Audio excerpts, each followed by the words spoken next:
El sacerdote cerró el confesionario, pero la voz seguía allí. No fue un golpe ni un susurro. Fue una respiración lenta, demasiado cercana, como si alguien hubiera aprendido a vivir dentro de la madera. Yo estaba de rodillas con las manos juntas, repitiendo una oración que ya no sentía. Entonces la escuché decir mi nombre.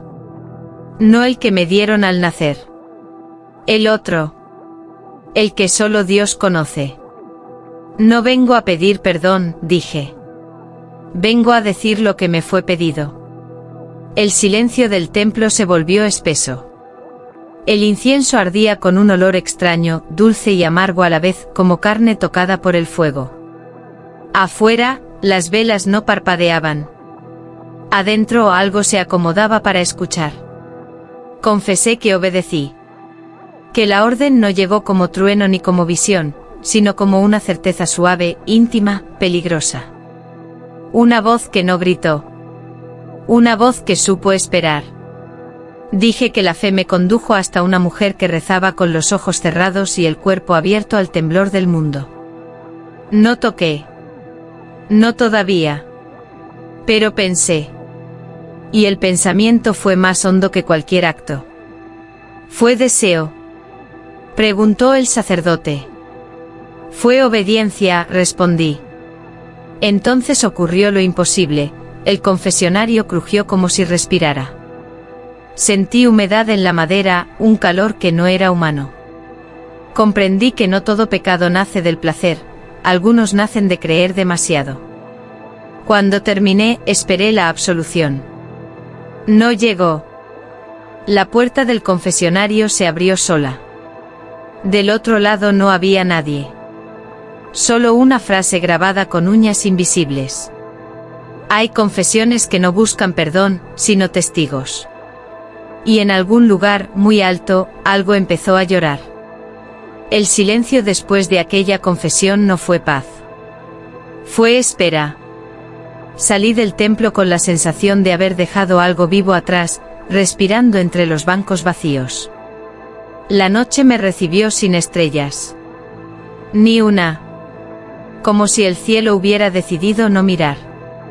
Caminé sin rumbo hasta que mis pasos me llevaron al único lugar donde el pecado sabe disfrazarse de devoción, el convento antiguo, cerrado desde hace años, pero aún tibio de oraciones pasadas. Allí la vi. Estaba de rodillas sobre el suelo de piedra, con las manos entrelazadas y los labios entreabiertos. No rezaba en voz alta. Rezaba por dentro. Su vestido rozaba la piel como una promesa que no se atrevía a cumplirse. Cuando abrió los ojos, no me miró con sorpresa, sino con reconocimiento. Como si ya supiera que yo vendría. Dios no se equivoca al elegir mensajeros, dijo. No pregunté cómo conocía mi nombre. No pregunté por qué temblaban sus manos. Me acerqué lo suficiente para sentir su respiración mezclarse con la mía. No hubo contacto. Solo la distancia exacta donde el cuerpo empieza a imaginar. Confesé lo que me había sido pedido. No con palabras sagradas, sino con la verdad desnuda, que debía quedarme escucharla, permitir que su fe se expresara sin freno. Ella no sonrió. Lloró. Pero no de miedo. De alivio. El cielo también desea, susurró. Solo que nadie se atreve a decirlo. En ese instante las campanas sonaron sin ser tocadas. 1, 2, 3 veces. No como advertencia, sino como permiso. Sentí que algo se abría por encima de nosotros. No una puerta. Una grieta. Me arrodillé frente a ella, no como hombre sino como instrumento.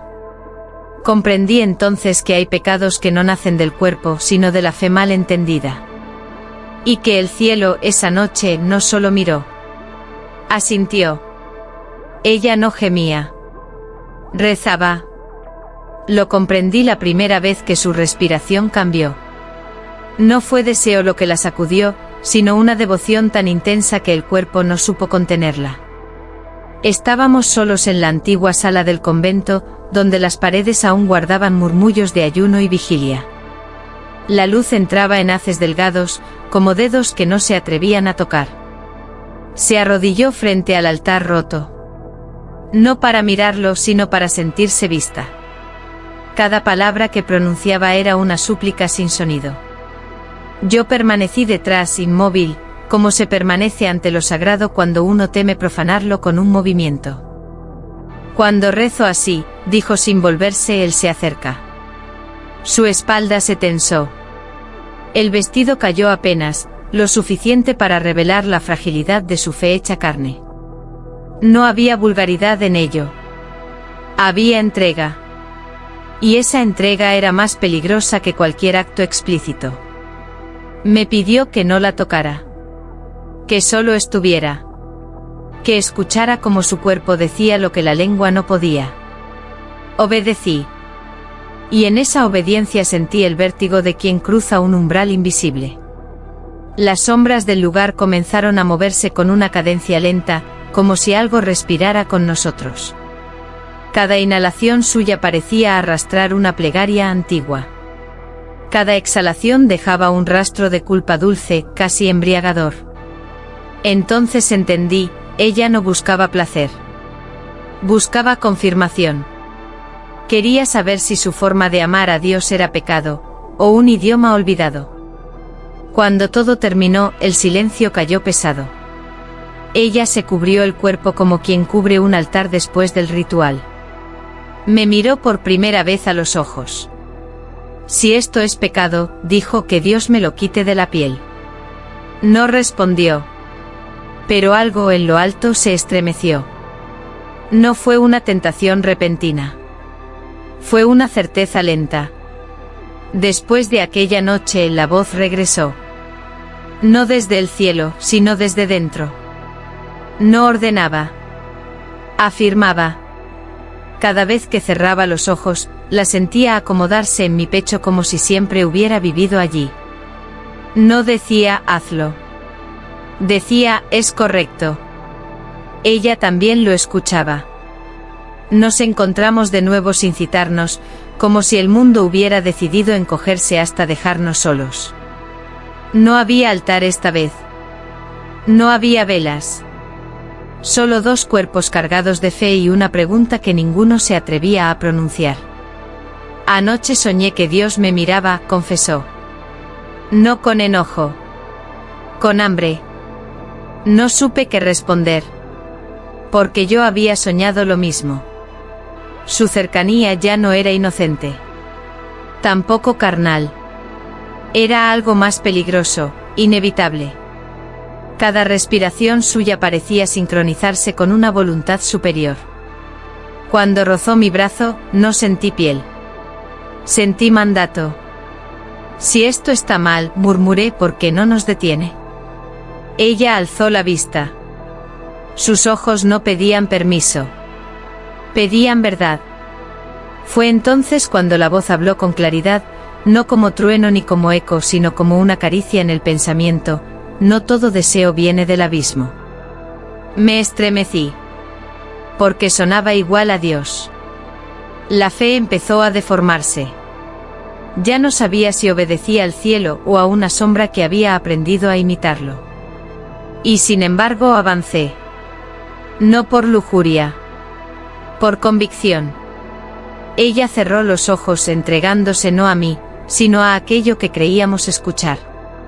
En ese instante comprendí el verdadero peligro. Cuando el deseo se disfraza de santidad, incluso Dios puede ser confundido. Y el silencio no nos corrigió. La madera nunca debió absorber aquello. Regresé al templo al amanecer, cuando la fe aún bosteza y las sombras no han decidido retirarse del todo. El confesionario seguía allí, intacto en apariencia, pero algo en él había cambiado. No olía a incienso. Olía a hierro. A algo vivo que había sido herido. Me arrodillé sin saber por qué. No para confesar, sino para escuchar. La voz no tardó en volver, más cercana que nunca. No habló con palabras. Se deslizó por mis pensamientos como una gota espesa. Recordé sus manos temblando, su fe arrodillada, su silencio después. Recordé el instante en que creímos estar a salvo porque el cielo no nos detuvo. Entonces la madera crujió. Una línea oscura apareció en el panel interior del confesionario. No era una grieta. Era una mancha que crecía lentamente, como si el mueble estuviera sangrando una culpa antigua. Toqué con los dedos. Estaba tibia. No fue castigo, susurré. Fue permiso. Las campanas comenzaron a sonar solas, pero no como antes. Esta vez no marcaban horas. Marcaban consecuencias. Cada tañido parecía arrancar algo del aire. Sentí que el templo respiraba conmigo pesado, cansado. Comprendí demasiado tarde que no todo lo permitido es sagrado. Que hay silencios divinos que no son aprobación, sino dolor contenido. El confesionario no sangraba por nosotros. Sangraba por haber sido usado como testigo de una fe torcida. Cuando me levanté, la mancha había desaparecido. Solo quedó una marca profunda, como una cicatriz imposible de borrar. Salí del templo sabiendo la verdad que nadie quiere aceptar. Algunos pecados no dejan huella en el cuerpo. La dejan en Dios. Esperé el castigo. Cada amanecer abría los ojos con el cuerpo tenso, convencido de que algo, un rayo, una enfermedad, una señal brutal, vendría a reclamar lo que hicimos. Pero los días pasaron. Y nada ocurrió. Ningún ángel descendió. Ninguna voz tronó desde lo alto. El mundo siguió respirando como si no hubiera sido testigo. Ese fue el verdadero horror. Ella también lo sintió. Nos encontramos una última vez, sentados en silencio, separados por una distancia mínima que pesaba más que cualquier abrazo. Su rostro había cambiado. No estaba arrepentida. Estaba vacía. Si fue pecado, dijo, ¿por qué no nos detuvieron? No supe responderle. Porque yo me hacía la misma pregunta, y cada respuesta posible era peor que la anterior. Si el cielo no actuaba, tal vez no porque no pudiera, sino porque ya había llorado demasiado.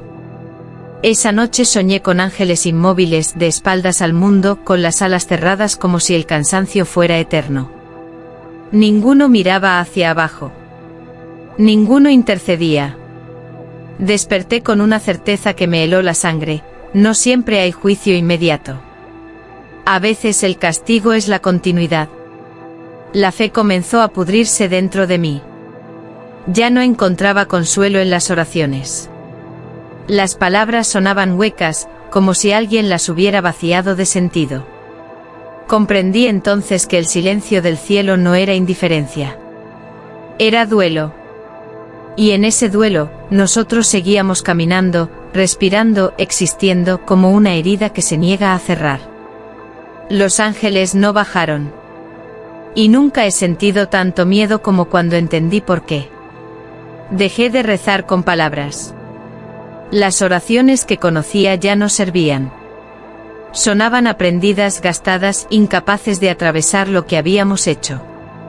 Así que una noche me arrodillé sin fórmulas, sin nombres santos, sin promesas. Cerré los ojos y dejé que el pensamiento se desangrara solo. Fue entonces cuando pronuncié la oración que no estaba escrita. No pedí perdón. Pedí comprensión. Confesé que no había amado el pecado, sino el mandato. Que no busqué el cuerpo sino la voz que me aseguró que era correcto. Que lo más grave no fue desobedecer a Dios, sino creer que lo había entendido por completo. La voz regresó, pero esta vez no fue suave. No imitó. No sedujo. Solo estuvo allí desnuda, incapaz de sostener la forma que antes había usado. Comprendí con terror que aquello que llamé Dios no había creado el deseo, solo lo había encontrado dispuesto. Recordé su mirada entregada, su fe ardiendo en silencio. Comprendí que ella tampoco fue culpable. Ambos habíamos rezado a una idea, no a un rostro. A una proyección nacida del hambre espiritual. Sentí un peso inmenso en el pecho, como si alguien apoyara la mano allí, no para castigar, sino para señalar. La oración terminó sin respuesta. Pero algo quedó claro. No todo lo que se siente sagrado viene del cielo.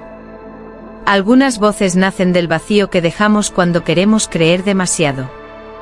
Me levanté sabiendo que esa oración no sería escuchada. Pero también sabiendo que por primera vez era verdadera. No lloró como lloramos nosotros. No hubo sollozos ni lamentos, ni un cielo rasgado por truenos. Fue algo peor. Fue un dolor silencioso que descendió como una niebla espesa y se instaló en el mundo. Lo sentí una madrugada, de rodillas, sin fe suficiente para levantarme ni culpa suficiente para huir. De pronto el aire pesó. No era una presencia que exigiera. Era una que sufría. Comprendí con un miedo casi reverente que Dios no estaba airado. Estaba herido. No por el acto. No por el deseo. Sino por haber sido usado como excusa para justificar lo que nació en nosotros. Vi imágenes que no eran visiones, sino comprensiones, un cielo cansado, una eternidad agotada de ser interpretada según la necesidad humana. Entendí que Dios no llora por el pecado, sino por la fe torcida que lo convierte en cómplice. Sentí su tristeza atravesarme el pecho. No como castigo, sino como una verdad imposible de soportar. Él no nos había abandonado. Nosotros lo habíamos reducido. Lo habíamos hecho pequeño, funcional, conveniente. Pensé en ella. En su entrega. En su certeza. Y supe que Dios había llorado allí también, cuando confundimos su silencio con consentimiento. Cuando creímos que porque no habló, estaba de acuerdo. Caí al suelo. No por culpa. Por vergüenza. Porque en ese instante comprendí lo irreparable. No rompimos una regla divina. Rompimos la confianza de Dios en nuestra fe. Y ese llanto todavía no ha terminado. Esta confesión no es para salvarme. La digo porque ya no puedo cargarla solo. Porque algunas verdades, cuando se quedan dentro, terminan pudriéndose y buscando otra voz para salir. Volví al templo una última vez, no como creyente sino como testigo de lo que fui. El confesionario seguía allí. La madera oscura. El silencio intacto. Me arrodillé despacio como quien se acerca a una tumba conocida.